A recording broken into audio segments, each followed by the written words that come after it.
Assalamualaikum warahmatullahi wabarakatuh. Allahumma salli ala Muhammad wa ali Muhammad.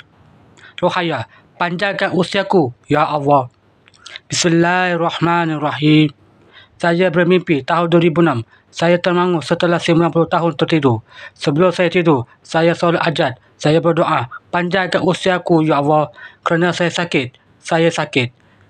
Jadi saya solat hajat agar saya usia panjang. Kerana kasihan anak-anak saya masih kecil. Saya ingin sembuh. Malamnya saya mimpi. Saya bangun dari tidur. Saya melihat rumah saya telah berubah. Tidak seperti biasa.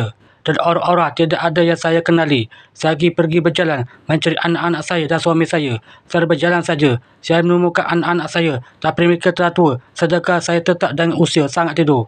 Saya merasa bingung dan saya pergi kedai menukar wang yang saya pegang. Saya merasakan di sana dua anak-anak yang sudah nampak tua. Usia mereka telah tua. Saya menukar wang dan saya berikan wang saya kepada anak saya.